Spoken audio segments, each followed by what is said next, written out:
What's going on? My name is John Belfield. Welcome to my YouTube channel. I'm going to be documenting my journey from my recovery from my patella tendon rupture. So I'm 1 week post-operation. My surgery went well. So far, my recovery's gone well in the first week.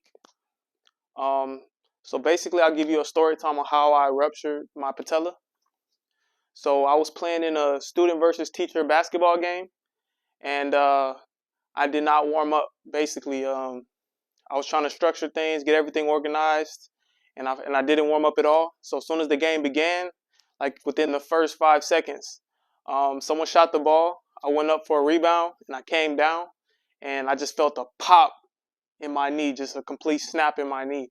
And man, I thought someone like banged my knee, but looking back, I think it was just my patella tendon rupturing. Um, I was pretty shocked. I'm an athlete. I'm in great shape. I train every day.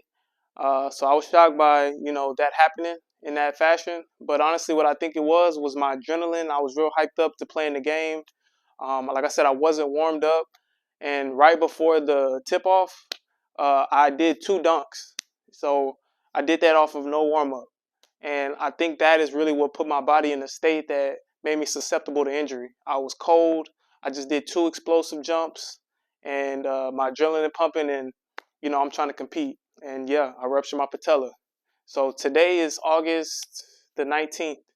Uh, like I said, I'm only 1 week post surgery. However, the injury happened 3 months ago, so I had to go 3 months basically without a patella tendon. Crutching. I live in an upstairs apartment. I was struggling, man. It was a tough 3 months. And so the reason why it took 3 months for me to get a surgery was because my injury happened at work. So I had to go through workers' comp. I didn't know what workers' comp was at the time. My nurse, who was there at the game, she, did the documentation. She reported the injury right when it happened. And she was like, yeah, go through workers' comp. And for those of you that don't know what workers' comp is, it's very much a difficult process. Like once I met my adjuster and I started the workers' comp process, they didn't want to, believe I was injured at work. They were like, how do we know you didn't have a pre-existing injury? How do we know this injury came from that game? And like every step of the way, they were just like very difficult. The initial doctor that I went to through the workers' comp, she misdiagnosed me. We took x-rays and it said, okay, you don't have no bone fracture, so you probably just got a sprained knee. So she didn't want to give me an MRI. She said, let's wait a month to do an MRI. Like, what is that? I knew, like, I play football. Like, if you had a knee injury, you had an MRI at halftime or the next day. Like, we didn't wait a month. So we waited a month. I didn't get my MRI till like July 5th. And then even when I got my MRI, my adjuster was like, oh, we got to have our doctors approve it. And basically every step of the way, it took like 3 weeks for every movement. So after my initial doctor visit, it took 3 weeks for them to process my MRI. Then my MRI took 3 weeks for them to refer me to an orthopedic. Then I finally get to an orthopedic. It's already August. School's about to start. I'm about to go back to work. And then, another 2 to 3 weeks before my surgery schedule. So a total of 3 months passed before I could get any treatment. And man, it was very much a tough time. Thankfully, I had to rely on God. Man, God gave me strength to get through that time. I was able to, live on one leg basically.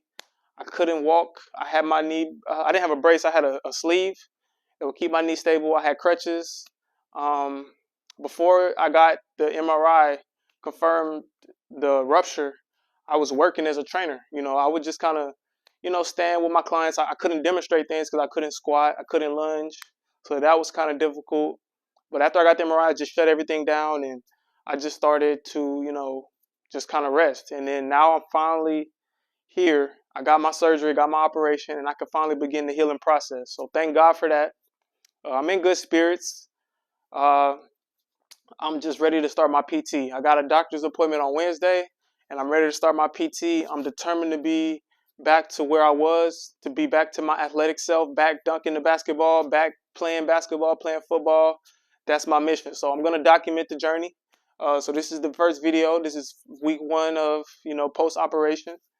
I feel pretty confident, man. I have faith in God that I'm going to be able to, recover from this, and it's not going to affect me throughout my life. I've been dealing with a lot of negative people, a lot of negativity, A lot of people saying, "Oh, you'll never be the same. Oh, you had an injury at this age. It's not gonna heal." I'm 29 years old. My body is adapting. I'm not used to having to stretch. Most of my life, I never stretched. I would just go out and go. And, I never had injuries. I never had a major injury. But my body is in a different state. I'm almost 30 years old. I got to be able to adapt to my body's changing. So I have to, warm up from here on out. But my objective is to heal up, get back to better than what I was before, and I hope I can inspire people who have ruptured their patella tendon and looking for, information and just hope. Keep hope alive, man. It's all about your mentality. I was upset mainly because of workers' comp. The injury itself didn't really depress me. The fact that I had to wait 3 months to get any type of treatment was the hard part for me. But I mentally got through that just through prayer and patience. And I'm going to get through these next 6 months of recovery. So I'm going to keep you guys updated. I will, post each week about my recovery. So for this first week, it was tough. I couldn't, like the first day or two, I couldn't really put much weight on my knee. I had to take the pain medicine. I did have pain initially after surgery. Now I'm still taking the pain medicine just to kind of stay on top of things, but I'm kind of weaning myself off of it. At the beginning, I was taking the pain medicine 3 times a day. Now I'm only taking it about twice a day, and next week I want to go down to 1 time to eventually not taking it at all. So yeah, I have a good doctor. My orthopedic is very good, so he seems to be on top of things. He's very professional, and that makes me feel good because the workers' comp primary nurse practitioner was just so awful that just made this journey so difficult, man. I wouldn't wish that on nobody, man. Healthcare should not be that way. It was awful. But anyways, yeah, I'm gonna keep you guys updated. I still can't lift my knee. I try to just kind of pump my foot just to kind of keep that function in my ankle mobility. This week I'm gonna start not lifting weights, but I got some dumbbells. I'm gonna just do my curls because I like over the summer before I had my surgery, I was able to do like push-ups. I could get up and down off the floor, even though I was hurting. Like my knee healed up enough to where I could have lived like that. I just couldn't. I wouldn't have been able to run or jump or squat, but I could walk very slowly. And like I could say, I could get up and down. I figured out how to maneuver. So I was doing mad push-ups to keep myself in shape. I was doing pull-ups. And basically that's it. Push-ups or pull-ups was my working out. And now that I'm coming back from the injury, like I said, I'm gonna start doing my dumbbells. As I progress, I'm gonna just slowly add, my workout regime back to what it was. But I'm excited. I've had to miss work for a couple weeks. Like I said, the injury happened in May, and I didn't get the surgery till August. And I begged my workers' comp adjuster to speed this process up so I wouldn't have to miss any work. But the workers' comp, man, that's a tough circumstance. But at the end of the day, I don't have to come out of pocket for the surgery. I don't have to come out of pocket for my physical therapy. I'm getting paid for my time off. So I wouldn't say it was worth the wait because I'd rather be at work with my kids, with my students. But I'm not losing no money. I'm able to get my recovery. And so, that's kind of what it is. But yeah, I'll keep you guys updated on my recovery. I'll let you know what the doctor says next week, and I will post my physical therapy videos. So y'all stay tuned. Make sure that you like, comment, and subscribe to this channel. All right, y'all have a blessed day.